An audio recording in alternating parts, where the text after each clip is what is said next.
우리나라 경제를 보면요, 참 이상한 미스터리가 하나 있습니다. 혁신의 상징이라고 하는 이 벤처 기업들이 어느 순간이 되면 마치 약속이라도 한 것처럼 성장을 떡 멈춰버린다는 거죠.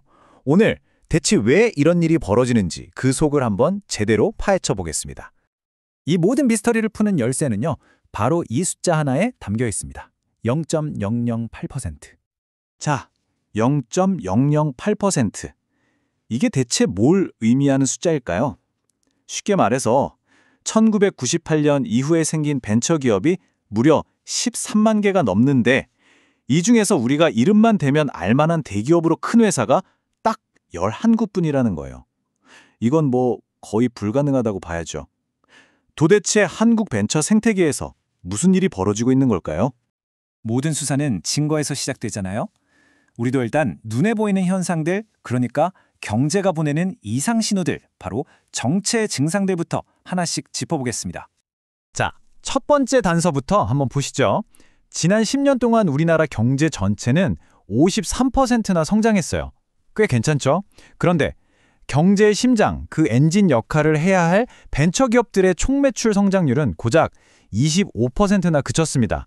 이게 무슨 말이냐면 성장을 이끌기는커녕 오히려 전체 경제 성장률을 깎아먹고 있다는 뜻이거든요. 정말 이상하지 않으세요?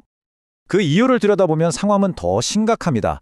개별 기업 단위로 쪼개서 보면요, 지난 10년간 벤처기업 한 곳당 평균 매출이 64억 6천만 원에서 65억 4천만 원으로 사실상 그냥 제자리에 머물렀다는 얘기입니다. 그러니까 회사 숫자만 늘어났지 회사 하나하나는 전혀 크질 못했다는 거죠. 그럼 이렇게 성장이 멈춘 회사들은 대체 어디를 보고 사업을 하고 있을까요? 놀랍게도 4곳 중 3곳이 더 넓은 해외 시장이 아니라 이 좁은 국내 시장에만 매달리고 있다는 겁니다. 성장의 한계가 너무나 명확한데도 말이죠. 자, 이제 진짜 핵심으로 한번 들어가 보죠.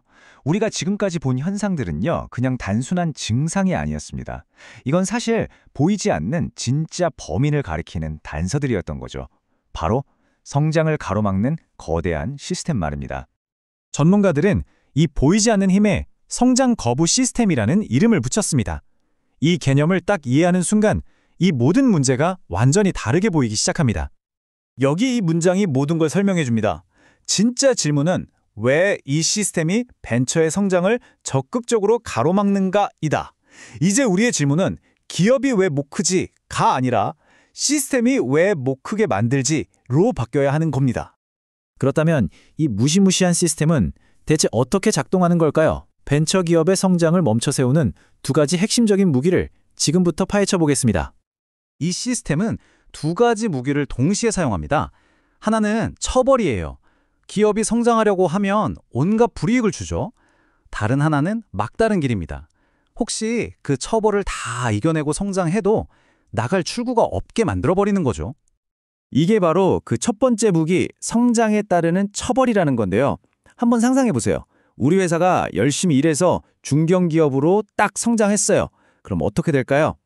축하받는 게 아니라 당장 R&D 지원부터 뚝 끊깁니다. 여기서 멈추지 않고 좀 더 크면 이제 정부 사업 입찰도 못해요. 그리고 최종적으로는 무려 343개나 되는 규제 폭탄을 맞게 되는 거죠. 말 그대로 성공하면 벌을 받는 아주 기이한 구조인 겁니다. 자, 이렇게 불합리한 벌을 받아야 한다면 기업들은 과연 어떤 선택을 할까요? 정말 놀랍게도요, 중견기업이 된 회사들 중 93%가 스스로 규모를 줄여서 다시 중소기업으로 돌아간다고 합니다. 성장을 하는 것보다 포기하는 게 더 이득인 상황이 되어버린 거죠. 만약 이 모든 처벌을 이겨내고 살아남았다 해도 마지막 벽이 기다리고 있습니다. 바로 막다른 길이죠. 벤처 시장의 투자금으로 18조 원이라는 어마어마한 돈이 들어왔는데 정작 M&A를 통해 성공적으로 투자금을 회수한 경우는 고작 2.5조 원뿐입니다. 이건 마치 물이 들어오기만 하고 빠져나갈 구멍은 꽉 막힌 깔때기 같은 모습이죠.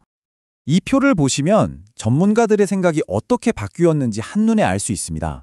처음에는 국내 시장에만 머무니까 그렇지 같은 증상들을 문제 삼았지만 결국 진짜 근본 원인은 우리가 방금 이야기한 2가지, 즉 처벌적인 규제와 망가진 M&A 시장이라는 데 의견이 모아진 겁니다. 그럼 이 성장을 가로막는 시스템 그냥 두고만 봐야 할까요? 당연히 아니겠죠. 이제 전문가들이 제시하는 해결책, 바로 이 시스템을 해치하는 방법에 대해 이야기해 보겠습니다. 첫 번째 해법은 그 처벌의 뇌관을 제거하는 겁니다. 예를 들어서 회사가 커져도 최소 5년 정도는 중소기업일 때 받던 혜택을 그대로 유지해 주는 거죠. 갑자기 낭떠러지로 떨어지는 성장의 절벽을 완만한 오르막길로 만들어주자는 겁니다.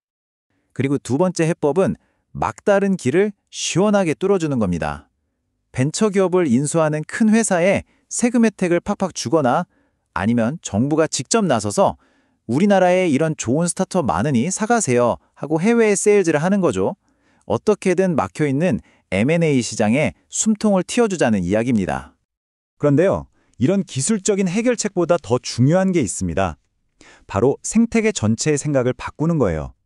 어떻게든 국내에서 살아남자는 생존 모드에서 벗어나서 처음부터 세계 시장을 목표로 하는 본 글로벌 기업을 키워내는 것. 이게 진짜 궁극적인 목표입니다. 결국 우리 앞에 선택지는 명확합니다. 이 잘못된 시스템을 뜯어 고쳐서 새로운 성공 신화를 만들어낼 것인가? 아니면 이 0.008%라는 절망적인 한계 속에서 영원히 살아갈 것인가? 어쩌면 한국 경제의 미래 전체가 바로 이 선택에 달려 있는지도 모릅니다.